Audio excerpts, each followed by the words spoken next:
ನಮಸ್ತೆ. Hello sir, ನನ್ನ ಹೆಸರು ಶಿವ ಅಂತ. ಶಿವ ಅವರು ಎಲ್ಲಿಂದ ಫೋನ್ ಮಾಡ್ತಿರೋದು? ನಮ್ದು ಬೆಳಗಾವಿಂದ ಸರ್. ಏನು ಮಾಡ್ಕೊಂಡಿರೋದು ಶಿವ ಅವರೇ?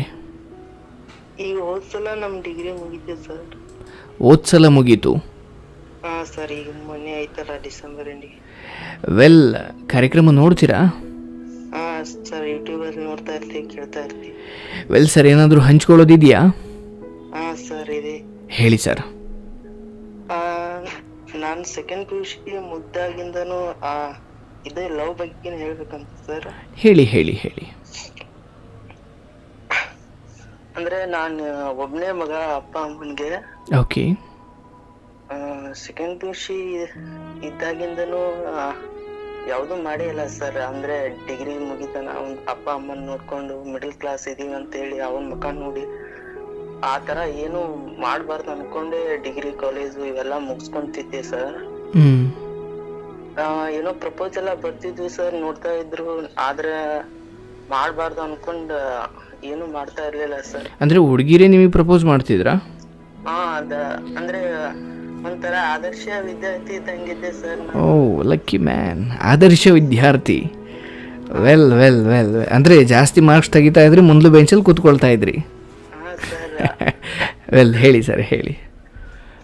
ಆದ್ರೆ ಎಷ್ಟೋ ಕಂಟ್ರೋಲ್ ಇದ್ದೆ ಸರ್. ಈ ಡಿಗ್ರಿ ಎಂಡಿಗೆ ಬಂದ್ಬಿಟ್ಟು ಈಗ ಲೈಫೇ ಎಕ್ಕಟ್ಟು ಹೋದಂಗ ಆಗಿದೆ ಸರ್. ನನ್ ಗುರಿ ಅನ್ನೋದೇ ಮರ್ತು ಹೋಗಿದೆ ಸರ್. ನಂಗೆ ಗುರಿನೇ ಮರ್ತು ಹೋಗಿದೆ. ವೆಲ್, ಏನು ಗುರಿ ಇತ್ತು ನಿಮಗೆ? PUCನೇ ಓದ್ತಾ ಇದೆ ಸರ್ ಆಗ್ಲಿಂದನೂ ನಾ ಡಿಗ್ರಿಯಿಂದ. ಆದ್ರೆ ಇವಾಗ ಬುಕ್ ಹಿಡಿದ್ರೆ ಸರ್ ಹಳೆಯ ನೆನಪುಗಳು. ಈ 6 ತಿಂಗಳು ನನ್ನ ಜೀವನದಲ್ಲಿ ಪಡಬಾರ್ದು ಕಷ್ಟ ಪಡ್ತಾ ಇದ್ದೀನಿ ಸರ್ ನಾನು. ಏನಾಯ್ತು? ಅಂದ್ರೆ ಸರ್, ನಾವು ಬಸ್ಸಿಂದ ಹೋಗೋದು ಬರೋದು ಮಾಡ್ತಿದ್ವಿ. ಬಸ್ನಲ್ಲಿ ಒಂದ್ ಯಾವ್ದೋ ಹುಡುಗಿ ನನ್ನ ನೋಡ್ತಾ ಇತ್ತು ಸರ್. ಓಕೆ. ನಾನ್ ಹೇಳಿದೆ, ಹಾಗ್ಯಾಕ್ ನೋಡ್ತೀರಾ, ನಮ್ಗೆ ಇದೆಲ್ಲ ಇಷ್ಟ ಆಗಂಗಿಲ್ಲ ಅಂತ ಹೇಳಿ ಏನೋ ಬಂದು ನೋಟ್ಸ್ ಕೇಳೋದು ಹೀಗೆಲ್ಲ ಮಾಡೋದು. ನಾ ಕುಂಡ್ರಲ್ಲಿ ಬಂದ್ ಕುಂಡ್ರೋದು, ನಾವು ಕಂಪ್ಯೂಟರ್ ಲ್ಯಾಬ್ ಅಲ್ಲಿ ಬಂದ್ ಕುಂಡ್ರೋದು, ಈ ತರ ಮಾಡ್ತಾ ಇದ್ವಿ ಸರ್. ಒಂದಿನ ನಂಬರ್ ಇಸ್ಕೊಂಡ್ರು ಸರ್ ನಂದು. ಓಕೆ. ಇಸ್ಕೊಂಡು ಮೆಸೇಜ್ ಮಾಡ್ತಾ ಇದ್ರು. ನಾನು ಫ್ರೆಂಡ್ ಅಂತ ಅನ್ಕೊಂಡು ಮೆಸೇಜ್ ಮಾಡಿದೆ ಸರ್. ಓಕೆ. ಹಾಗೆ ಮುಂದೆ ಏನಾಯ್ತು ಗೊತ್ತಿಲ್ಲ ಸರ್. ಏನೋ ಅವಳಿಗೆ ಟೈಮ್ ಕೊಡೋದು ಹೀಗೆ ಮುಂದುವರಿತು ಸರ್. ಮುಂದೊಂದಿನ ನಾನಾಗೆ ಪ್ರಪೋಸ್ ಮಾಡೋ ಅನ್ನೋ ಹಾಗೆ ಆಯ್ತು ಸರ್. ಅಂದ್ರೆ ಆ ಹುಡುಗಿಗೆ ನೀವೇ ಪ್ರಪೋಸ್ ಮಾಡಿದ್ರಿ? ನಾನೇ ಮಾಡಿದೆ ಸರ್. ಓಕೆ. ಆಯ್ತು, ಹಂಗೆ ಮುಂದೋಯ್ತು. ನನ್ ಪ್ರಪೋಸ್ ಒಪ್ಕೊಂಡು ಹಾಗೆ ಮುಂದೆ ಹೋಯ್ತು ಸರ್. ಆದ್ರೆ ಈ ಜನವರಿಯಲ್ಲಿ ಅವಳ ಮಕ್ಕನ ತೋರಿಸ್ಬಿಟ್ರು ಸರ್, ಕ್ಯಾರೆಕ್ಟರ್ ಲೆಸ್ ಅಂತ. ಅರ್ಥ ಆಗ್ಲಿಲ್ಲ. ಅಂದ್ರೆ ಸರ್, ಅಂದ್ರೆ ಅವಳು ಫಸ್ಟ್ ಟೈಮ್ಗೆ ಒಬ್ನಿ ಅವಳು ಇಷ್ಟಪಟ್ಟಿದ್ರಂತೆ ಸರ್. ಫಸ್ಟ್ ಸೆಮ್ ಇದ್ದಾಗ ಯಾರನ್ನ ಇಷ್ಟಪಟ್ಟಿದ್ರಂತೆ? ಅವಳು ಯಾರನ್ನೂ ಇಷ್ಟಪಟ್ಟಿದ್ರಂತೆ ಸರ್. 5 ವರ್ಷದಿಂದ ಲವ್ ಅಂತ ಹೇಳಿ 5 ವರ್ಷದಿಂದ ಅವ್ನ್ ಮಾಡ್ತಾ ಇದ್ರು ಅಂತ ಸರ್. ಏನೋ ಬ್ರೇಕಪ್ ಆಗಿತ್ತಂತೆ. ನಾನ್ ನೋಡಕ್ ಅವನ್ ತರ ಇದ್ದೆ ಅಂತ. ಅಂದ್ರೆ ಅವ್ರಿಗೆ ಫಸ್ಟ್ ಟೈಮಲ್ಲಿ ಯಾರ ಮೇಲೂ ಲವ್ ಆಗಿತ್ತು, ಬಟ್ ಅವ್ರು ಸಿಗ್ಲಿಲ್ಲ. ಬಟ್ ಅವ್ರ ತರ ನೀವಿದ್ದೀರಾ ಅಂತ ನಿಮಗೆ ಪ್ರಪೋಸ್, ಅಥವಾ ನಿಮ್ಮನ್ನ ಅವರು ಇಷ್ಟಪಟ್ರು? ಸರ್, ಇಷ್ಟಪಟ್ಟು ಈಗೆಲ್ಲ ನಂಬರ್ ಇಸ್ಕೊಂಡು ನನ್ ತಲೆ ಕೆಡಿಸಿ ಪ್ರಪೋಸ್ ಆಗೋ ತರ ಮಾಡಿ ಅವನ್ನ ಮರಿಬೇಕಂತ ನನ್ನ ಯೂಸ್ ಮಾಡ್ಕೊಂಡು ಈಗ ಆ ಓಲ್ಡ್ ಲವರ್ ಬಂದಾನಂತ ಹೇಳ್ಬಿಟ್ಟು ನೀ ನಂಗ್ ಬೇಡ ಹಿಂಗೆಲ್ಲ ಮಾಡ್ತಾ ಇದ್ದಾರೆ ಸರ್. ಈಗ ನೀವೇನು ಓದ್ತಾ ಇರೋದು? ಇವಾಗಂತ ಏನೂ ಇಲ್ಲ ಸರ್, ಮನೇಲೇ ಇರ್ತೀನಿ. ಏನು ಓದ್ತಾಕ್ ಆಗ್ತಾ ಇಲ್ಲ, ಬರೀ ಹಳೆ ನೆನಪುಗಳು ಸರ್ ಕಾಡ್ತಾ. ನಿಮ್ಮ ತಂದೆ ತಾಯಿ ಏನು ಮಾಡ್ಕೊಂಡಿರೋದು? ಕೂಲಿ ಕೆಲಸ ಮಾಡ್ತಾರೆ ಸರ್. ಓಕೆ. ನಿಮ್ಮ ಮನೆಯಲ್ಲಿ ಹಸು ಸಾಕಿದ್ದೀರಾ? ಇದಾವೆ ಸರ್. ಹೌದಾ? ಎಷ್ಟಿದಾವೆ? ಒಂದು ಎಮ್ಮೆ, ಒಂದು ಆಕಳು, ಮೇಕೆ ಒಂದ್ 2-3 ಇದಾವೆ ಸರ್. ಓಕೆ, ಯಾವುದಾದ್ರೂ ಹಾಲು ಕೊಡುತ್ತಾ? ಹಾ ಕೊಡುತ್ತೆ ಸರ್. ನೀವು ಆ ಹಸು ಅಥವಾ ಆ ಆಕಳು ನಿಮ್ಮ ಮನೆಯಲ್ಲಿ ಸಾಕ್ತಾ ಇರೋ ಸಾಕು ಪ್ರಾಣಿಗಳನ್ನು ಯಾವುದೋ ಕಾರಣಕ್ಕೋಸ್ಕರನೇ ನಿಮ್ಮ ಮನೆಯಲ್ಲಿ ಸಾಕ್ತಿದ್ದೀರಾ, ಹೌದಲ್ವಾ? ಹೌದು ಸರ್. ಅಂದರೆ ಬೇರೆ ಎಲ್ಲೋ ಓಡಾಡ್ತಿದ್ದೋ ಪಾಪ ಯಾರೂ ಇಲ್ಲ ಅಂದ್ಕೊಂಡು ತಂದೇನು ಸಾಕ್ತಾ ಇಲ್ಲ, ನಿಮಗೇನೋ ಉಪಯೋಗ ಇದೆ ಅದಕ್ಕೆ ಸಾಕ್ತಿದ್ದೀರಾ, ನಿಜ ಅಲ್ವಾ? ಹೌದು ಸರ್. ಇಲ್ಲಿ ಒಂದು ಅರ್ಥ ಮಾಡ್ಕೊಳ್ಳಿ, ನೀವು ಮನೆಯಲ್ಲಿ ಹಾಲು ಮೊಸರು ಕುಡಿಬೇಕು ಅಂತ ಇವೆಲ್ಲವನ್ನ ಸೈಡ್ಗಿಡೋಣ, ಹಸು ಎಮ್ಮೆ ಈಗ ಏನಿದಾವೆ ಅವೆಲ್ಲವನ್ನ ಸೈಡ್ಗಿಡೋಣ. ಬಟ್ ಒಂದು ನಿಮ್ಮ ತಾಯಿ ಹೇಳ್ತಾರೆ ನನಗೂ ವಯಸ್ಸಾಯ್ತಾ ಬಂತು ಹಾಲು ಮೊಸರು ತಿನ್ನಬೇಕು, ಒಂದು ಹಸು ತಗೊಂಡು ಬನ್ನಿ ಅಂತ. ನೀವೇನೋ ತಗೊಂಡು ಬರ್ತೀರ, ಬಟ್ ಅದು ತಂದ ಮೊದಲ ದಿವಸವೇ ಗೊತ್ತಾಗುತ್ತೆ ನಾವು ಯಾವ ಉದ್ದೇಶದಿಂದ ತಂದು ಹಾಲು ಮೊಸರು ಕುಡಿಬೇಕಂತ. ಅದು ಹಾಲನ್ನೇ ಕೊಡೋದಿಲ್ಲ ಅನ್ನೋದಾದರೆ ಅದರಿಂದ ಬೇರೆ ಏನಾದರೂ ಉಪಯೋಗ ಇದೆಯಾ? ಅಂದರೆ ನಿಮ್ಮ ಮನೆಗೆ ಬೇರೆ ಏನೂ ಉಪಯೋಗ ಇಲ್ಲ ಹಾಗೆ ನೋಡಿದ್ರೆ.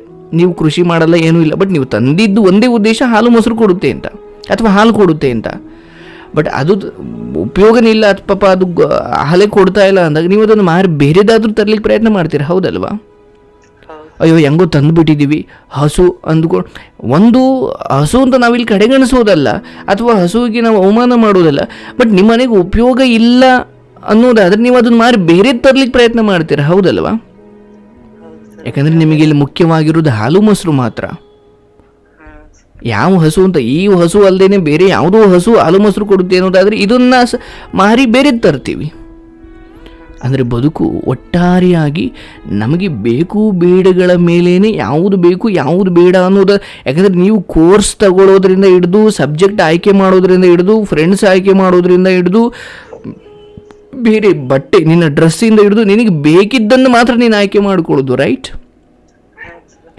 ಆ್ಯಂಡ್ ನಾವು ನಮ್ಮ ಬೇಕು ಬೇಡಗಳನ್ನು ನಿರ್ಧರಿಸೋದು ತಪ್ಪಲ್ಲ, ಆದರೆ ಆ ಬೇಕು ಬೇಡಗಳಲ್ಲಿ ನನ್ನ ಬದುಕಿನ ಸೇಫ್ಟಿ ನೋಡಿಕೊಂಡು ಅಥವಾ ನನ್ನದೇನೋ ಒಂದು ಸುಖವನ್ನು ತೀರಿಸಿಕೊಳ್ಳೋದಕ್ಕೆ ಅದನ್ನು ಉಪಯೋಗಿಸ್ಕೊಂಡು ಆ ಸುಖ ತೀರಿದ ನಂತರ ಅದನ್ನು ಎಸೆಯೋದು ಅಥವಾ ಅದನ್ನು ಕಡೆಗಣಿಸೋದು, ಅದರಲ್ಲೂ ವಸ್ತುಗಳಿಗೆ ಮಾಡಿ. ಆದರೆ ವ್ಯಕ್ತಿಗಳು ಅಂತ ಬಂದಾಗ ಆ ಹೆಣ್ಣು ನಿಮಗೆ ಮಾಡಿರೋದು ಇಷ್ಟೇ.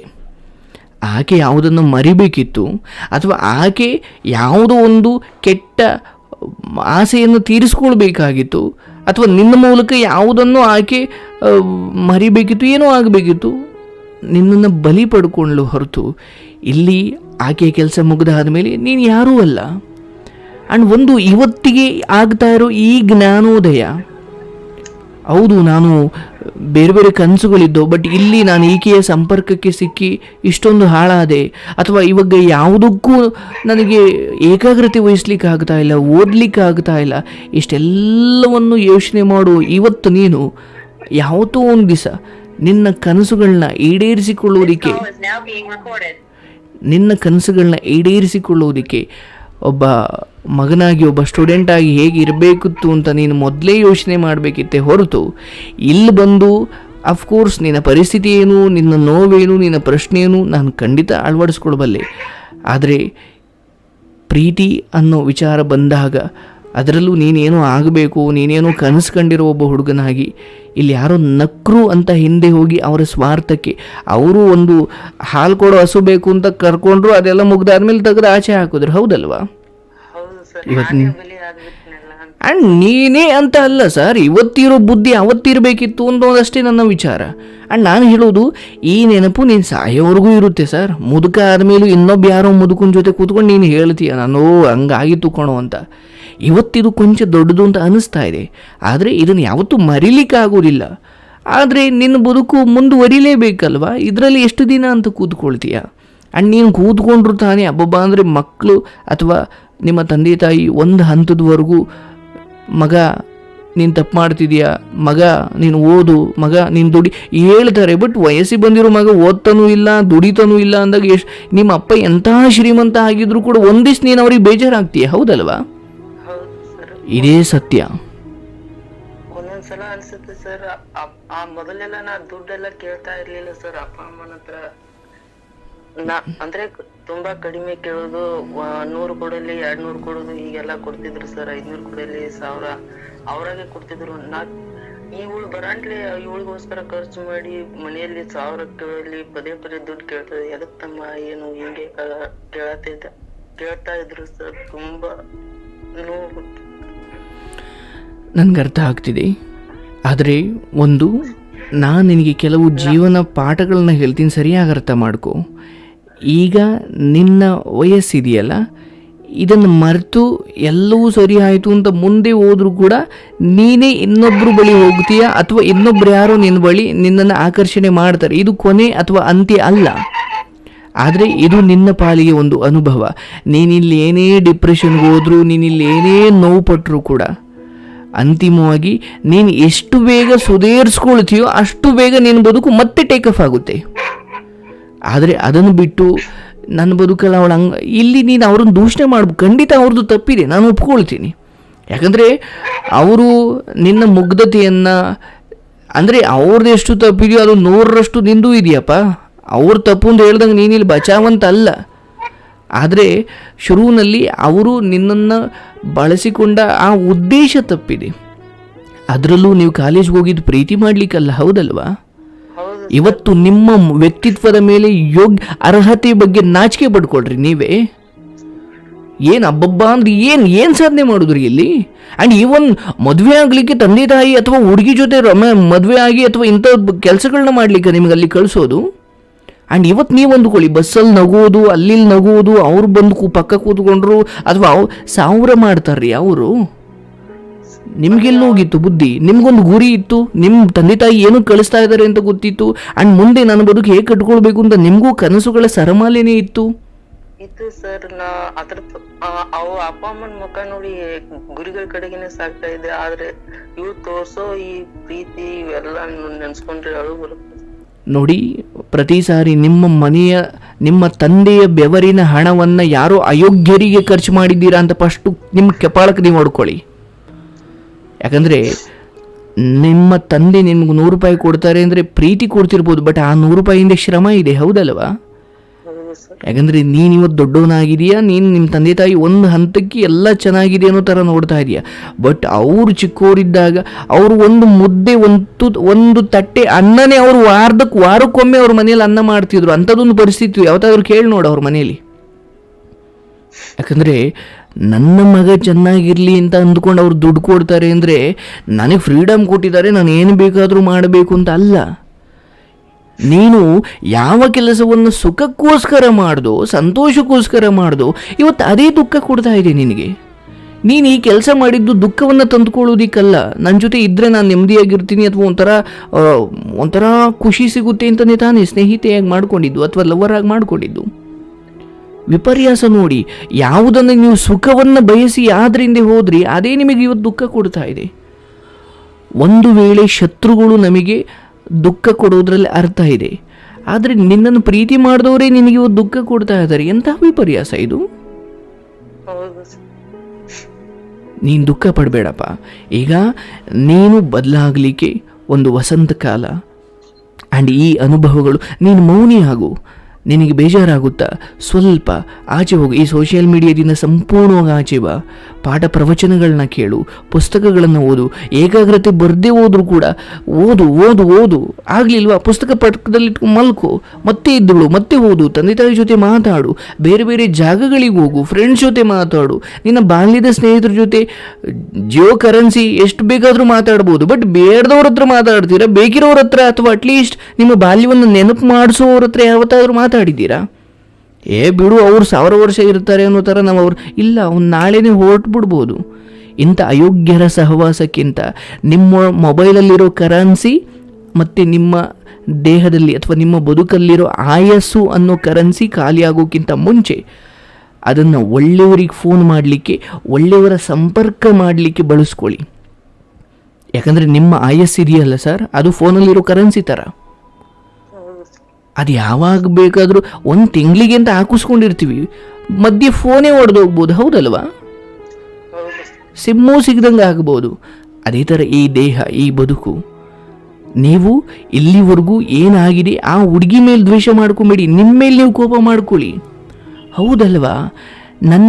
ಯಾಕಂದರೆ ಇನ್ಯಾರ್ದು ನಿನ್ನ ವಯಸ್ಸಿನ ಹುಡುಗ IPS ಆಗಬೇಕು IAS ಆಗಬೇಕು ಅಂತ ಕಷ್ಟಪಡ್ತಾ ಇದ್ದಾರೆ ಹಾಸ್ಟ್ಲಲ್ಲಿ ಕೂತ್ಕೊಂಡು. ಯಾಕಂದರೆ ಅವರಿಗೆ ಇರೋಕ್ಕೆ ಮನೆ ಇಲ್ಲ, ಅಥವಾ ಮನೇಲಿ ಸಪೋರ್ಟ್ ಮಾಡಲ್ಲ, ಅಥವಾ ಫೀಸ್ ಕಟ್ಲಿಕ್ಕೆ ದುಡ್ಡಿಲ್ಲ. ಬಟ್ ನಿನಗೆಲ್ಲ ಇದೆಯಪ್ಪ. ಹೌದು ಸರ್. ಮತ್ತು ನೀನೇನು ಮಾಡ್ತಾ ಇದೀಯಾ? ಯಾರೋ ನಕ್ಕರು, ಯಾರೋ ಫೋನ್ ನಂಬರ್ ಕೇಳಿದ್ರು, ಆಯಿತು, ಇದೆಲ್ಲವೂ ಆಗೋಗಿದೆ, ಇದೆಲ್ಲವೂ ಮುಗಿದ ವಿಚಾರ, ಬೇಡ, ನಾನು ಅದ್ರ ಬಗ್ಗೆ ಮಾತಾಡಿ ಮತ್ತೆ ನೋವು ಕೊಡಲ್ಲ. ಬಟ್ ನಾನು ಮಾತಾಡಿದ ಒಂದೇ ಕಾರಣ, ನಿಮ್ಮ ಥರನೇ ಎಷ್ಟೋ ಜನ ಅಡ್ಡದಾರಿ ಹಿಡ್ದಿರೋರು ಇವತ್ತು ಇದ್ದಾರೆ. ಅವ್ರ ಕಾರ್ಯಕ್ರಮ ಕೇಳ್ತಾ ಇರ್ತಾರೆ ಕೆಲವೊಬ್ಬರು. ನನ್ನ ತಂದೆ ತಾಯಿ ಅಥವಾ ಯಾರದೇ ತಂದೆ ತಾಯಿ ಆಗಲಿ, ಅವರೆಷ್ಟೇ ಶ್ರೀಮಂತರಾಗಲಿ, ಅವ್ರು ದುಡಿಯೋ 100 ರೂಪಾಯಿಗೂ ಬೆವರು ಸುರಿಸಿ ಅಥವಾ ಕಷ್ಟಪಟ್ಟು ದುಡ್ದಿರ್ತಾರೆ. ಹಾಗಂತ ನೀನು ಯಾರಿಗೂ ಖರ್ಚು ಮಾಡೋದು ತಪ್ಪು ಅಂತ ನಾನು ಹೇಳ್ತಾ ಇಲ್ಲ. ಆ್ಯಂಡ್ ಇಂಥವರನ್ನು ನೀನು ಸ್ನೇಹಿತರಾಗಿ ಮಾಡ್ಕೊಳ್ಳೋದಕ್ಕೂ ಅಥವಾ ನಿನ್ನ ಬದುಕಲ್ಲಿ ಅವ್ರ ಸ್ನೇಹಿತರಾಗಿರ್ಲಿಕ್ಕೂ ಅಯೋಗ್ಯರವರೆಲ್ಲ. ಓಕೆ, ನೀವು ಫಸ್ಟ್ ರ್ಯಾಂಕು, ನೀವು ಡಿಸ್ಟಿಂಕ್ಷನ್, ಇದು ನಿನ್ನ ಬದುಕನ್ನು ಕಾಪಾಡಲ್ಲ ತಂದೆ. ನೀನು ಲಾಸ್ಟ್ ಬೇಂಚ್ ಸ್ಟೂಡೆಂಟ್ ಆದರೂ ಕೂಡ ಬದುಕನ್ನು ಯಾವ ಮಟ್ಟಿಗೆ ಅರ್ಥ ಮಾಡ್ಕೊಂಡಿದೀಯಾ? ನೀನು IPS ಆದ ತಕ್ಷಣ ಉದ್ಧಾರ ಆಗ್ತೀಯ ಅಂತ ಅಲ್ಲ, ಅಥವಾ ಗೌರ್ಮೆಂಟ್ ಅಧಿಕಾರಿ ಆದ ಮಾತ್ರ ಉದ್ಧಾರ ಆಗ್ತೀಯ ಅಂತ ಅಲ್ಲ. ಬಟ್ ನಾನು ಎಂತಹ ದೊಡ್ಡ ಸ್ಥಾನಕ್ಕೂ ಹೋದರೂ ಭ್ರಷ್ಟ ಅನ್ನೋ ಕೆಟ್ಟ ದಾರಿ ಹಿಡಿಬಾರ್ದು. ಯಾಕಂದರೆ ಎಷ್ಟೇ ದೊಡ್ಡ ಸ್ಥಾನದಲ್ಲಿರೋರು ಕೆಲವೊಮ್ಮೆ ಭ್ರಷ್ಟ ಹಾದಿಯನ್ನು ಹಿಡಿದು ಸಿಗಾಕೊಂಡು ಕೆಲಸ ಆ ಕ್ಷಣವೇ ಕಳ್ಕೊಂಡಿರೋರು ಇದ್ದಾರೆ, ಹೌದಲ್ವಾ? ಅರ್ಥಾತ್ ಇಲ್ಲಿ ಹೇಳ್ತಾ ಇರೋದು ಆ ಮೂಲಕ ಆ ಪರಿಸ್ಥಿತಿ ನಮಗೆ ಹೇಳ್ತಾ ಇದೆ, ನೀನು ಎಂಥ ದೊಡ್ಡ ಅಧಿಕಾರಿ ಆದರೂ ಒಂದು ಸ್ವಲ್ಪ ದಿನ ಭ್ರಷ್ಟಾಚಾರ ಮಾಡ್ಬೋದು, ಬಟ್ ಒಂದು ದಿನ ತಗಲು ಹಾಕ್ಕೊಂಡ್ರೆ ನೀನು ಎಂಥವನೇ ಆಗಿರು, ಆ ಪದವಿಯನ್ನು, ಆ ಸ್ಥಾನವನ್ನು, ಆ ಗೌರವವನ್ನು ಕಳ್ಕೊಳ್ತೀರ. ಆ್ಯಂಡ್ ಇದು ನಿಮ್ಮ ಮನೆಯಲ್ಲಿ ಗೊತ್ತಾಗಿ ನಮ್ಮ ಮಗ ಇಷ್ಟೊಂದು ಈ ಹಂತಕ್ಕೆ ಹೋಗಿದ್ನ ಅಂತ ನಿಮ್ಮ ತಂದೆ ತಾಯಿ ಗೊತ್ತಾದ್ರೆ ಅವ್ರು ಕಣ್ಣೀರಾಗ್ತಾರೋ ಇಲ್ವೋ? ಈಗ ಡೈಲಿ ಕೇಳ್ತಾರೆ ಸರ್, ನೀ ಈಗ ಯಾಕೆ ಕುಣಿತಾ ಇದೀಯಾ, ಮೊದಲ ತರ ಯಾಕಿಲ್ಲ ಅಂತ. ಈ 6 ತಿಂಗಳಲ್ಲಿ ನನಗೆ ಅರ್ಥ ಆಯ್ತು. ಮಾನಸಿಕವಾಗಿ ಮತ್ತು ದೈಹಿಕವಾಗಿನೂ ವೀಕ್ ಆಗ್ತಾ ಇದ್ದೀನಿ.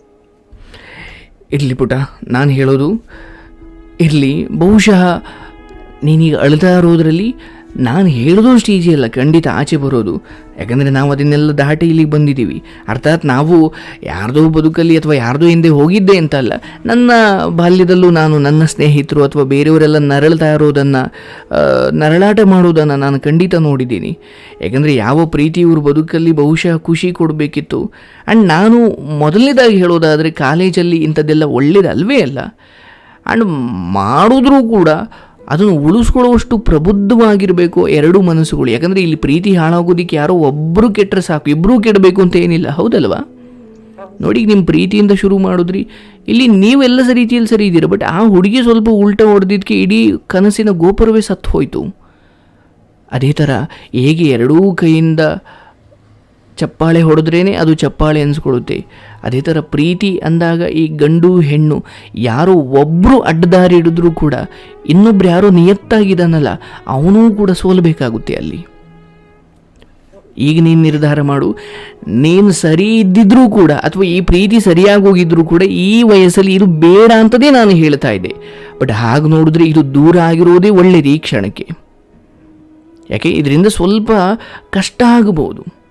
ಈಗ ಸ್ವಲ್ಪ ಇದೇನಪ್ಪ ಹಿಂಗಾಯ್ತು ನನ್ನ ಬದುಕು ಇರ್ಬೋದು, ಆದರೆ ನೀನೀಗ ವಿಷಕಂಠನಾಗುವ ಸಮಯ. ನಿನ್ನ ನೋವನ್ನು, ಆ ವಿಷವನ್ನು ನೀನೇ ನುಂಗ್ಕೊ, ನಿನ್ನ ತಂದೆ ತಾಯಿ ಗೊತ್ತಾಗೋದು ಬೇಡ. ಆದರೆ ಇದರಿಂದ ಪಾಠ ಕಲಿತು ನೀನೇನು IAS ಆಗ್ತೀಯೋ ಏನಾಗ್ತೀಯೋ ಗೊತ್ತಿಲ್ಲ, ಆದರೆ ಅಂತಿಮವಾಗಿ ನಿನ್ನ ತಂದೆ ತಾಯಿ ಮಾತ್ರ, ಅವ್ರ ಪ್ರೀತಿ ಮಾತ್ರ ನಿನಗೆ ಪರಿಶುದ್ಧವಾಗಿ ಸಿಗ್ಲಿಕ್ಕೆ ಸಾಧ್ಯ.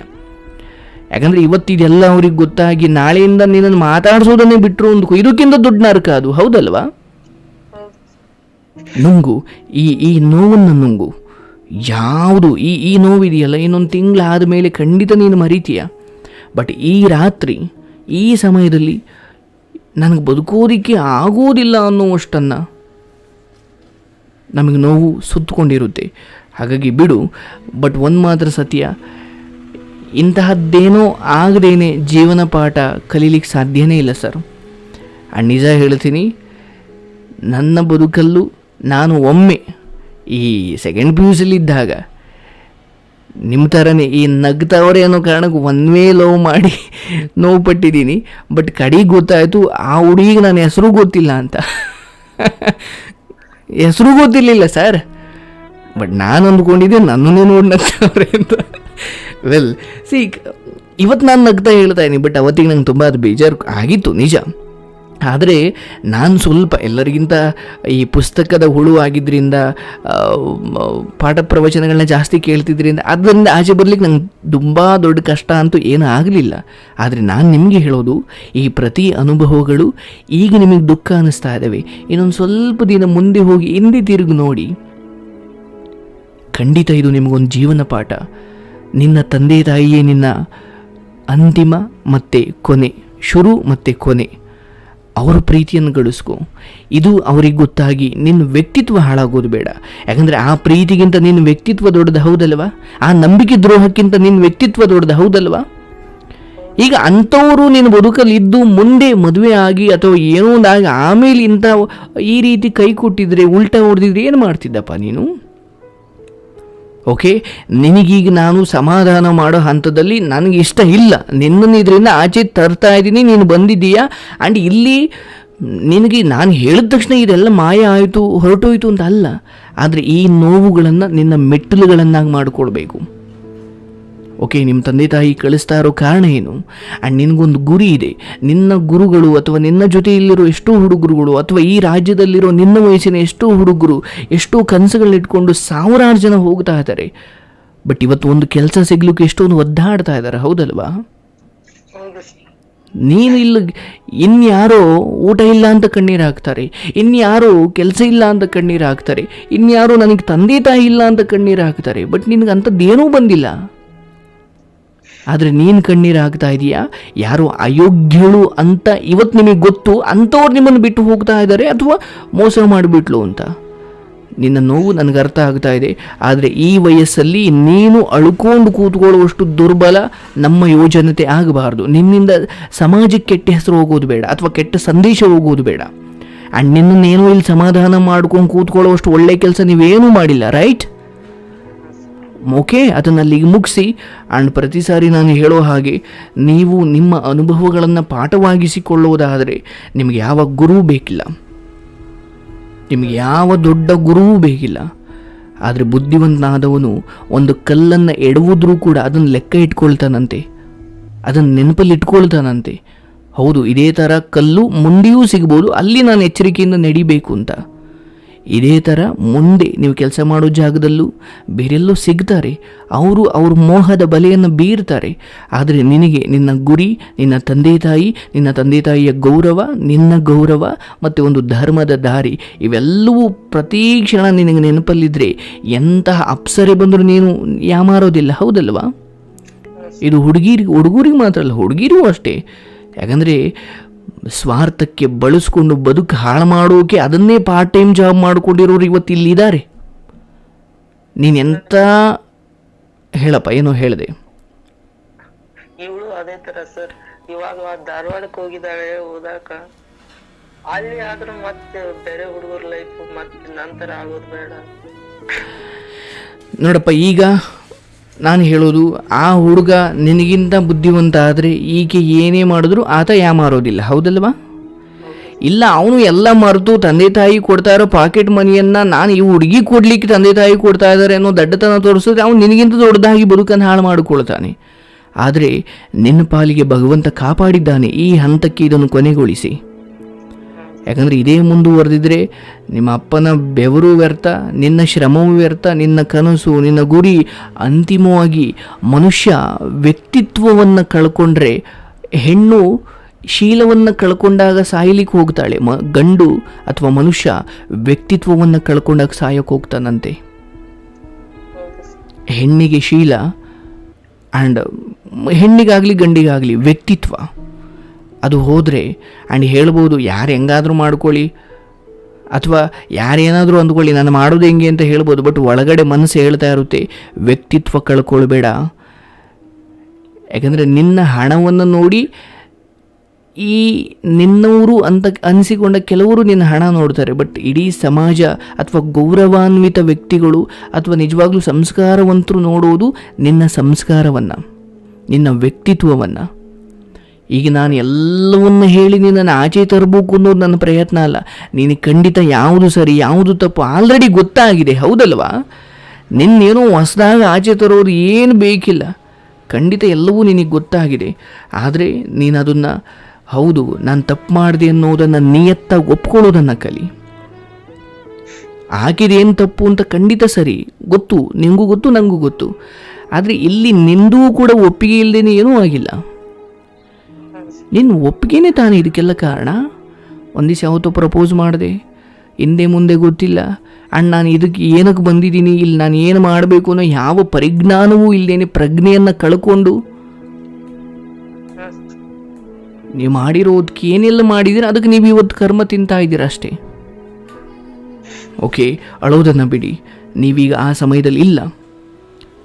ತಾಳ್ಮೆ ವಹಿಸಿ, ಕ್ಷಮಿಸಿ, ಮೋಸ ಮಾಡಿರೋರೆಲ್ಲರನ್ನೂ ಕ್ಷಮಿಸಿ, ಧ್ಯಾನದ ರೀತಿಯಲ್ಲಿ ಬದುಕನ್ನು ನಡೆಸ್ಕೊಳ್ತಾ ಹೋಗಿ. ನಿಮ್ಮ ತಂದೆ ತಾಯಿ ಮುಖ ನೋಡಿ, ಬೆಳಿಗ್ಗೆ ಎದ್ದ ತಕ್ಷಣ ನಿಮ್ಮ ಮುಂದೆ ಒಂದು ಬೋರ್ಡ್ ಹಾಕೊಳ್ಳಿ, ಈ ಹಿಂದೆ ನನ್ನ ಬದುಕಲ್ಲಿ ಏನಾಯಿತು ಅದೊಂದು ಪಾಠವೇ ಹೊರತು ನನಗೆ ಕೊರಗೋದಿಕ್ಕೊಂದು ಕಾರಣ ಆಗಬಾರ್ದು. ಅದು ಇವತ್ತೇನು ನೀವು ಮಾಡ್ತಾ ಇದ್ದೀರಲ್ಲ ಇದಕ್ಕಲ್ಲ ಅನುಭವ ಆಗಿರೋದು. ನೋಡಪ್ಪ, ಇದಾದ ಮೇಲೂ ಇಂಥವ್ರು ಬರ್ತಾರೆ, ಎಚ್ಚರವಾಗಿರುವಂಥ ವಿಧಿ ನಿನಗೆ ಹೇಳ್ತಾ ಇದೆ ಅಷ್ಟೇ.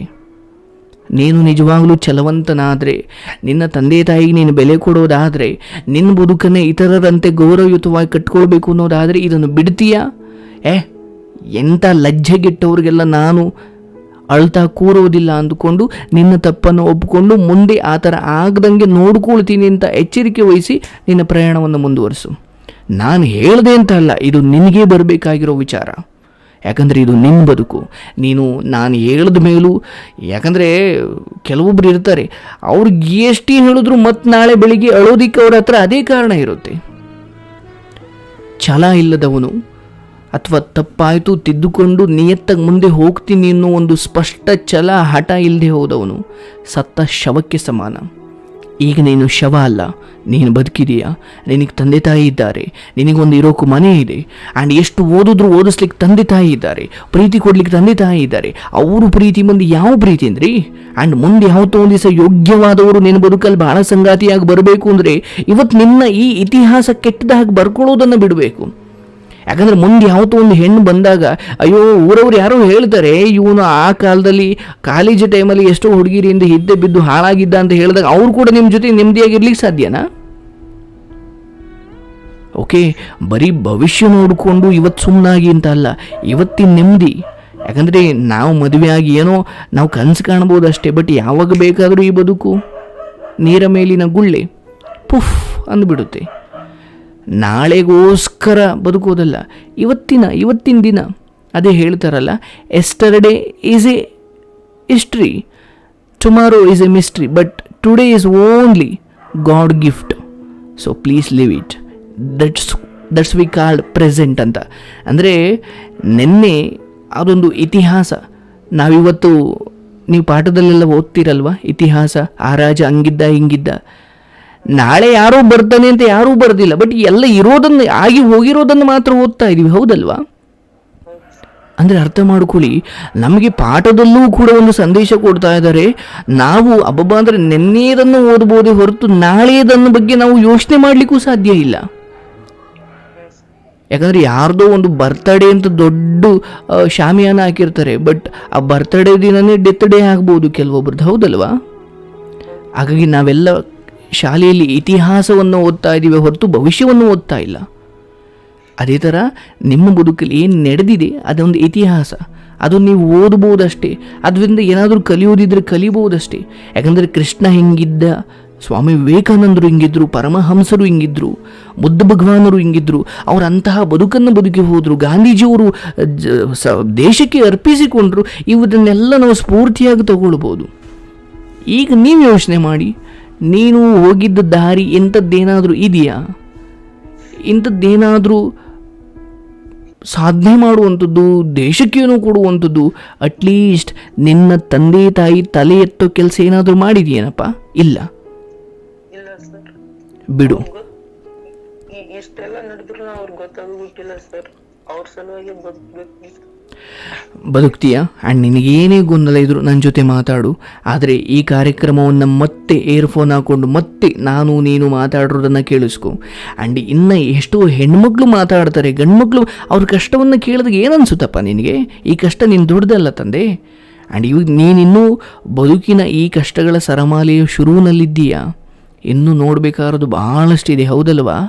ಎಚ್ಚರಿಕೆಯಿಂದಿರು.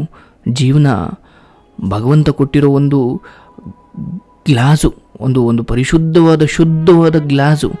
ನೀವೆಷ್ಟು ಜಾಗ್ರತೆಯಿಂದ ಪ್ರತಿದಿನ ಶುದ್ಧಗೊಳಿಸ್ತಿರೋ ಅಷ್ಟು ಶುದ್ಧವಾಗಿ ನಿಮ್ಮ ಬದುಕಿರುತ್ತೆ.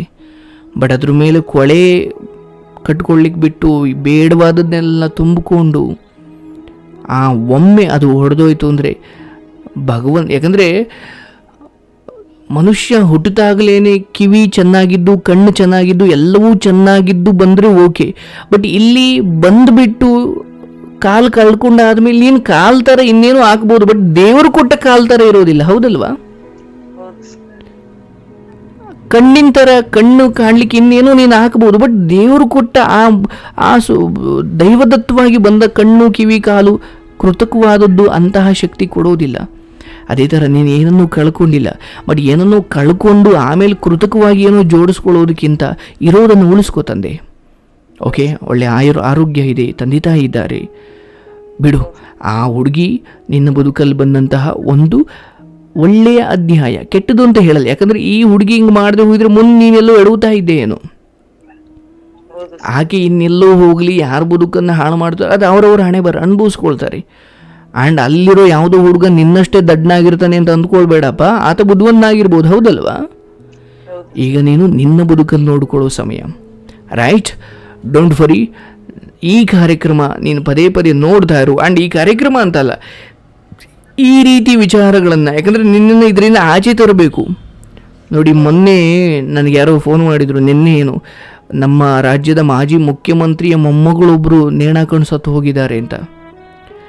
ಅಂದರೆ ಅವ್ರು ಹೇಳಿದ್ದು, ಅಲ್ಲ ಅವ್ರಿಗೆ ಅಷ್ಟೊಂದು ಹಣ ಇತ್ತು, ಹೆಸರಿತ್ತು, ಯಾಕೆ ಸತ್ತು? ನನಗೆ ಈ ಮುಂಚೆನೂ ಗೊತ್ತಿತ್ತು. ಅರ್ಥಾತ್ ಬದುಕಿನ ಸತ್ಯವೇ ಅದಲ್ವಾ?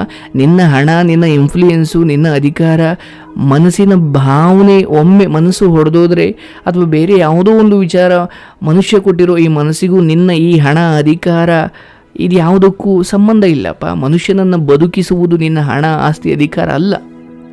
ಅದು ಬದುಕಿಸೋದು ನೀನು ನಿನ್ನ ಬದುಕನ್ನು ತಾಳ ತಪ್ಪದ ಹಾಗೆ, ಶ್ರುತಿ ತಪ್ಪದ ಹಾಗೆ, ಹಿತವಾಗಿ ಮಿತವಾಗಿ ನಿನ್ನ ಬದುಕನ್ನು ನೀನು ರೂಪಿಸ್ಕೊಳ್ಳೋದ್ರಲ್ಲಿದೆ ಹೊರತು ಕಷ್ಟ ಬಂದಾಗ ಮುಗಿದೋಯ್ತು ಅಂತ ಯೋಚನೆ ಮಾಡೋದು, ಅಥವಾ ಏನೋ ಒಂದು ಸಕ್ಸಸ್ ಆದಾಗ ನನಗಿಂತ ಬಿಟ್ಟರೆ ಇನ್ಯಾರೂ ಇಲ್ಲ ಅಂತ ಮೆರೆಯೋದು, ಇವೆರಡನ್ನು ಮನುಷ್ಯ ಬಿಡಬೇಕು. ಈಗ ನೀನು ಮೆರಿತಾ ಇಲ್ಲ, ಬಟ್ ಕುಗ್ಗುತ್ತಾ ಇದೆಯಾ. ಸುಖ ಬಂದಾಗ ಮೆರೆಯೋದು ಎಷ್ಟು ತಪ್ಪು, ಕಷ್ಟ ಬಂದಾಗ ಕುಗ್ಗೋದು ಅಷ್ಟೇ ತಪ್ಪು. ಭಗವಂತನ ಅಡಿಯಲ್ಲಿರೋ ನಮಗೆ ಒಂದು ತಾಯಿ ಮಗುವಿಗೆ ಹೇಗೆ ಆಕೆ ಮಗುವಿಗೆ ಒಂದು ಮಣ್ಣು ತಿಂದಾಗ ಒದೆ ಕೊಟ್ಲು ಅಂದರೆ ಮಗುವನ್ನು ದ್ವೇಷ ಮಾಡ್ತಾಳೆ ಅಂತ ಅಲ್ಲ, ಬುದ್ಧಿ ಕಲೀಲಿ ಅಂತ, ಹೌದಲ್ವಾ? ದೇವರು ಕೂಡ ನಮಗೆ ಈ ರೂಪದಲ್ಲಿ ಶಿಕ್ಷೆ ಕೊಟ್ಟಿದ್ದಾನೆ ಅಂದರೆ ನಿನ್ನನ್ನು ಸರ್ವನಾಶ ಮಾಡಲಿಕ್ಕಲ್ಲ, ಬುದ್ಧಿ ಕಲೀಲಿ ಅಂತ. ಯೋಚನೆ ಮಾಡಿ. ಸರಿಯಾದ ಸಮಯಕ್ಕೆ ನೀವು ನನ್ನ ಜೊತೆ ಮಾತಾಡ್ತಿದ್ದೀರಾ, ಆ್ಯಂಡ್ ಇಷ್ಟಾದ ಮೇಲೂ ನೀವು ಮುಂದುವರಿಸಿದ್ರೆ ಅದು ತಪ್ಪಾಗ್ಬಿಡುತ್ತೆ. ಸ್ವಲ್ಪ ಸಮಯ ಕಾಲಾವಕಾಶ ತಗೊಳ್ಳಿ. ಈ ಸೋಷಿಯಲ್ ಮೀಡಿಯಾದಿಂದ ಸ್ವಲ್ಪ ದೂರ ಇರಿ. ಒಳ್ಳೆಯದನ್ನು ಕೇಳಿ, ಒಳ್ಳೆಯದನ್ನು ನೋಡಿ. ಸಾಧ್ಯವಾದಷ್ಟು ಬೆಳಿಗ್ಗೆ ಬೇಗ ಎದ್ದು ನಿಮ್ಮ ಊರನ್ನು ಅಥವಾ ನಿಮ್ಮ ಸುತ್ತಮುತ್ತ ಎಷ್ಟು ದೂರ ನಡಿಲಿಕ್ಕಾಗುತ್ತೋ ನಡೀರಿ. ಏರ್ಫೋನ್ ಹಾಕ್ಕೊಳ್ಳಿ, ನಿಮಗೆ ಇಷ್ಟವಾದ ಸಾಂಗ್ ಹಾಕ್ಕೊಳ್ಳಿ. ಆ್ಯಂಡ್ ನಿಮಗೆ ಜಾಸ್ತಿ ಹೊತ್ತು ಮಲಗಬೇಕು ಅಂದರೆ ಮಲಗಿ, ಧ್ಯಾನ ಮಾಡಿ, ಆ್ಯಂಡ್ ನಿಮ್ಮ ತಂದೆ ತಾಯಿ ಜೊತೆ ಮಾತಾಡಿ. ಬಟ್ ಫೋನ್ ಜಾಸ್ತಿ ಯೂಸ್ ಮಾಡಬೇಡಿ. ಆ್ಯಂಡ್ ಇದೊಂದು ಬೇಜಾರು ಕಳೀಲಿಕ್ಕೆ ಸ್ಯಾಡ್ ಸಾಂಗ್ಸ್ ಕೇಳೋದು, ಏನೋ ನೋಡ್ಕೊಂಡು ಕೂತ್ಕೊಳ್ಳೋದು, ಇದು ಯಾವುದೂ ಆಗಬಾರ್ದು. ಓಕೆ, ಈಗ ಪೆನ್ನು ಪುಸ್ತಕ ತಗೊಂಡು ಬರ್ರಿ. ನೀನೇನಾಗಬೇಕು, ನೀನೇನು ಮಾಡಬೇಕು ಅಂದ್ಕೊಂಡಿದ್ದೆ, ಮಾಡ್ತೀವೋ ಬಿಡ್ತೀವೋ ಸೆಕೆಂಡ್ರಿ, ಬಟ್ ಅದನ್ನು ಬರೆಯೋದಿಕ್ಕೆ ಸಾಧ್ಯ ಆದರೆ ಅದು ಇನ್ನಷ್ಟು ಇನ್ನಷ್ಟು ಇನ್ನಷ್ಟು ನಿನ್ನಲ್ಲಿ ದೃಢವಾಗಿ ಕೂತ್ಕೊಳ್ಳುತ್ತೆ. ಸೋಮು ಸರ್ ನನಗೇನೇನು ಮಾತು ಹೇಳಿದ್ರು, ಆ್ಯಂಡ್ ಹೇಗೆಲ್ಲ ಇರಬೇಕು ಜೀವನ, ಆ್ಯಂಡ್ ಕೋಟಿ ಇದ್ದರು, ಲಕ್ಷ ಇದ್ದರು, ಹೆಸರಿದ್ರು, ಇಲ್ಲದೆ ಹೋದರು, ಮನುಷ್ಯ ಬದುಕಬೇಕಾದ್ರೂ ವ್ಯಕ್ತಿತ್ವ ಜೊತೆಗೆ ಈಗ ಸುಂದರವಾದ ಹೆಂಡತಿ ಇದ್ದಾಳೆ ಅಂದ್ಕೊಂಡು ಅವಳನ್ನ ಬೀದಿಗೆ ಬಿಟ್ಬಿಟ್ಟು ಮನುಷ್ಯ ಬದುಕೋಕ್ಕಾಗುತ್ತಾ? ಇಲ್ಲ. ಸುಂದರವಾಗಿರಲಿ ಕೆಟ್ಟದಾಗಿರಲಿ, ಅಂತಿಮವಾಗಿ ಸಂಸ್ಕಾರವಂತಲಾಗಿದ್ದರೆ ಮನೆಯ ನೆಮ್ಮದಿ ಗೌರವ ಇರುತ್ತೆ, ಹೌದಲ್ವಾ? ಓಕೆ, ಮನುಷ್ಯನ ನೆಮ್ಮದಿ ಸುಂದರವಾಗಿರೋ ಹೆಂಡತಿಯಲ್ಲಿ, ಸುಂದರವಾಗಿರೋ ಗಂಡನಲ್ಲಿ ಅಲ್ಲ. ಆ ಸುಂದರತೆ ಮನಸ್ಸಿನಲ್ಲಿರಬೇಕು. ಇನ್ನೊಬ್ರು ಯಾರ್ದೋ ಹುಡುಗನ ಬದುಕನ್ನು ಹಾಳು ಮಾಡುವ ಅಂತಹ ಹೆಣ್ಣಿನ ಬದುಕಲ್ಲಲ್ಲ ನಿಮ್ಮ ಬದುಕು ಅಡಗಿರೋದು. ಓಕೆ, ನಾನು ಒಂದೇ ಮಾತು ಹೇಳ್ತೀನಿ, ಅವರು ಬಂದಿದ್ದಾರೆ, ಆದಷ್ಟು ಬೇಗ ಹೋಗಿರೋದೇ ಒಳ್ಳೆಯದಾಗಿದೆ. ನೀನು ಅದನ್ನು ಆ ರೀತಿಯಲ್ಲಿ ನೋಡು. ರೈಟ್. ನಾನು ಹೇಳೋದು ಇಷ್ಟೇ, ಬಹುಶಃ ನಿನಗೆ ಎಲ್ಲವನ್ನು ಅರ್ಥ ಮಾಡ್ಕೊಳ್ಳೋ ಶಕ್ತಿ ಇದೆ.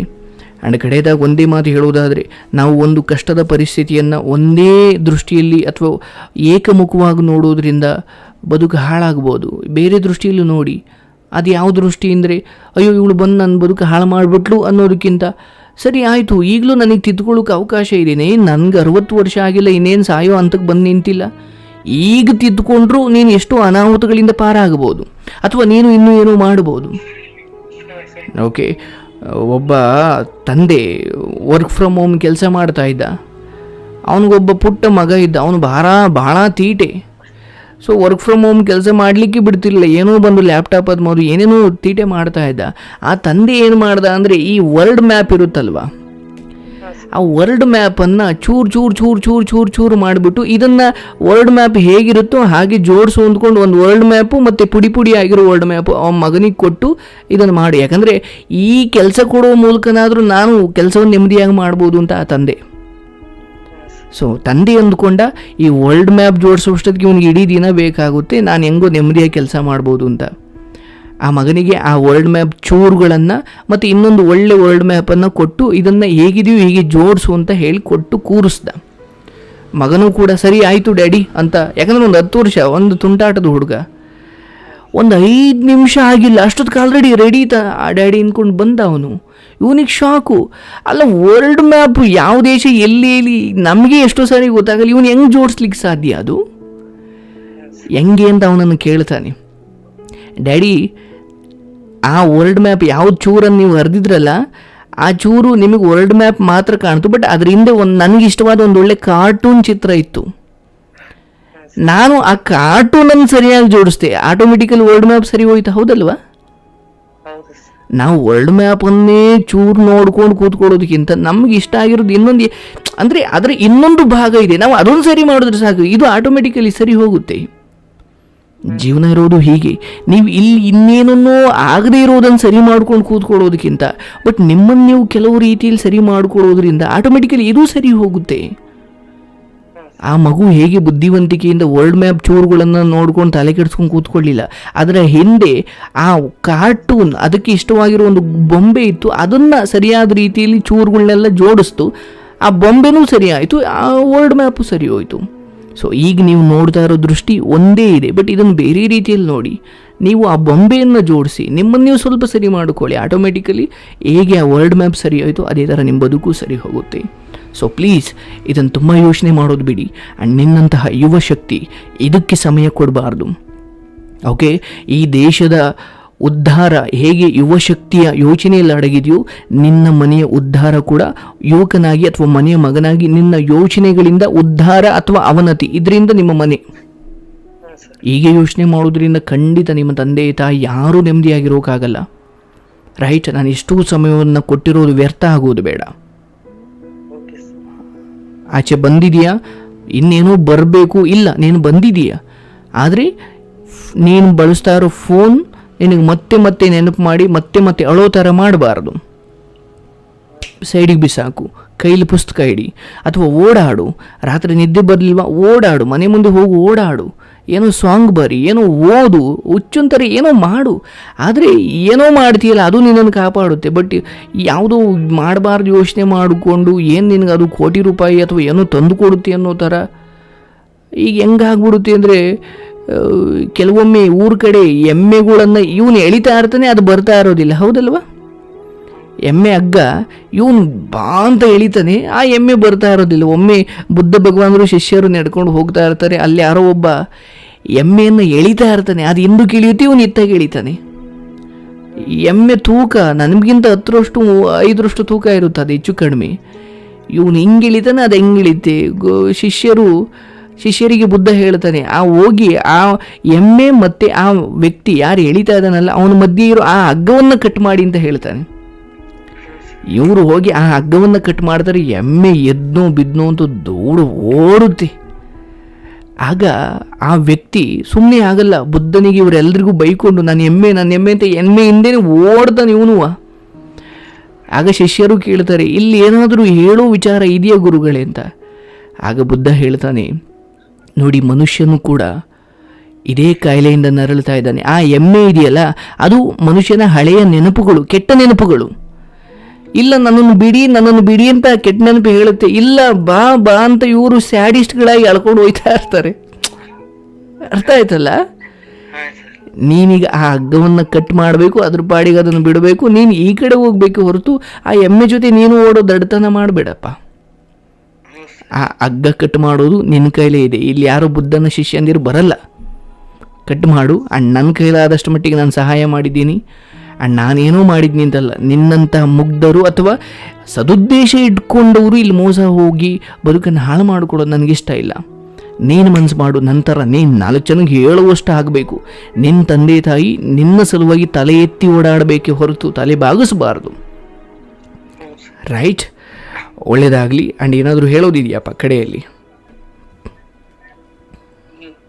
ಈಗೇನಿಲ್ಲ ಸರ್, ನಾನು ತಂದೆ ತಾಯಿಗೋಸ್ಕರ ಓದ್ತೀನಿ. ಅವ್ರಿಗೋಸ್ಕರ ಮತ್ತು ನಿನಗೋಸ್ಕರ. ಯಾಕಂದರೆ ತಂದೆ ತಾಯಿ ಒಂದು ಹಂತಕ್ಕೆ ನಿನ್ನನ್ನು ಕೈ ಹಿಡಿದ ಮೇಲೆ ಎತ್ತಬೋದು, ಅಂತಿಮವಾಗಿ ನೀನೇ ಸಾಗಿಸ್ಬೇಕು. ಯಾಕಂದರೆ ಅವ್ರಿಗೊಂದು ದಿವಸ ವಯಸ್ಸಾಗುತ್ತೆ, ನಿನ್ನನ್ನು ಅವ್ರು ನೋಡ್ಕೊಂಡಿದ್ದಾರೆ, ಈಗ ನೀನು ಅವ್ರನ್ನ ನೋಡ್ಕೊಳ್ಳೋ ಸಮಯ ಅಷ್ಟೇ, ಹೌದಲ್ವಾ? ನೀನು ಅವ್ರಿಗೋಸ್ಕರ ಅವ್ರ ಮುಖ ನೋಡು. ಪ್ರತಿ ಸಾರಿ ಯಾವುದೋ ಹೆಣ್ಣಿನ ವಿಚಾರವಾಗಿ ಅಥವಾ ಯಾವುದೋ ಕೆಟ್ಟವರ ಸಹವಾಸ ಪ್ರತಿ ಸಾರಿ ನೀನು ಹೋಗದೇ ಇರ್ಬೋದು, ಬಟ್ ಅವ್ರು ಕರೆದಾಗ ನಾನು ಹೋಗ್ಬೇಡ ಅಂತ ಮನಸ್ಸು ಹೇಳ್ಬೋದು, ಬಟ್ ನಿನ್ನ ತಂದೆ ತಾಯಿ ನೆನಪು ಮಾಡ್ಕೊ. ಅಥವಾ ನೀನು ಮುಂದಿನ ಭವಿಷ್ಯ ನೆನಪು ಮಾಡ್ಕೊ. ನಾನು ಇವ್ರ ಜೊತೆ ಹೋಗೋದ್ರಿಂದ ಒಳ್ಳೇದಾಗುತ್ತೋ ಕೆಟ್ಟದ್ದಾಗುತ್ತೋ. ಯಾಕಂದರೆ ನಿನ್ನ ಸ್ನೇಹಿತರು ಯಾವುದೋ ಕೊಲೆ ಮಾಡಿ ಸಿಗಾಕೊಂಡ್ರೆ ನೀನು ಅವ್ರ ಜೊತೆ ಇದೆಯಾ ಅನ್ನೋ ಕಾರಣಕ್ಕೆ ಅವ್ರು ಸಿಗೋವರೆಗೂ ನಿನ್ನನ್ನು ಹೇಳ್ಕೊಂಡೋಗಿ ಜೈಲಲ್ಲಿ ಇಟ್ಕೊಳ್ತಾರೆ. ಇದು ಸಹವಾಸಕ್ಕಿರೋ ಶಕ್ತಿ. ಹಾಗಾಗಿ ಸಹವಾಸ ಒಳ್ಳೆಯದಾಗಿರಲಿ, ಯೋಚನೆಗಳು ಒಳ್ಳೆಯದಾಗಿರಲಿ, ಬೆಳಿಗ್ಗೆ ಬೇಗ ಎದ್ದೇಳು. ಇದು ಮತ್ತೆ ಮತ್ತೆ ನೆನಪಾದರೂ ಕೂಡ ಇದು ಆ ಕಿತ್ಕೊಂಡು ಹೋಗ್ತಾ ಇರೋ ಎಮ್ಮೆ, ಅದ್ರ ಪಾಡಿಗೆ ಅದನ್ನು ಬಿಡು, ಅದು ಹೋಗುತ್ತೆ. ಆದರೆ ಬಾ ಬಾ ಅಂತ ಎಳೆಯುವಷ್ಟು ದಡ್ಡತನ ತೋರಿಸ್ಬೇಡ. ರೈಟ್? God bless you. ಒಳ್ಳೆಯದಾಗಲಿ. ನಿಮ್ಮ ಎಜುಕೇಷನ್ ಮುಂದುವರಿಸಿ, ಭಗವಂತನಲ್ಲಿ ನಿಮ್ಮ ಮನಸ್ಸನ್ನು ಕೇಂದ್ರೀಕರಿಸಿ, ಓದಿನಲ್ಲಿ ಅಥವಾ ಕುಟುಂಬದಲ್ಲಿ ನಿನ್ನ ಒಳ್ಳೆಯ ಆಲೋಚನೆಗಳಲ್ಲಿ ನಿನ್ನ ಮನಸ್ಸನ್ನು ಕೇಂದ್ರೀಕರಿಸು. ಈ ಬೇಡದ ವಿಚಾರಗಳು ಬರ್ತವೆ. ಒಂಥರ ಊಟದಲ್ಲಿ ಚಿಕ್ಕ ಪುಟ್ಟ ಕಲ್ಲುಗಳು ಸಿಕ್ತಂಗೆ ಊಟವನ್ನೇ ಬಿಡೋದಲ್ಲ, ಕಲ್ಲೆತ್ತ ಹಾಕಬೇಕು, ಊಟ ತಿಂತಾ ಇರಬೇಕು. ಯಾಕಂದರೆ ಆ ಊಟ ಎಷ್ಟೋ ಜನಕ್ಕೆ ಇವತ್ತು ಇಲ್ಲವೇ ಇಲ್ಲ. ಅದೇ ಥರ ನಿನ್ನ ಬದುಕಲ್ಲಿ ಇಲ್ಲೇನೋ ಆಯಿತು ಅಂತ ಬದುಕನ್ನು ಬಿಡೋವಷ್ಟಲ್ಲ. ಯಾಕಂದರೆ ಈ ಬದುಕು ಐಸಿಯುಲಿರೋ ಯಾರಿಗೋ ಒಬ್ಬನಿಗೆ ಇನ್ನೂ ಕನಸು, ಬಟ್ ನಿನಗೆ ಸಿಕ್ಕಿದೆ. Don't waste it. ವೆಲ್, ಒಳ್ಳೆಯದಾಗಲಿ.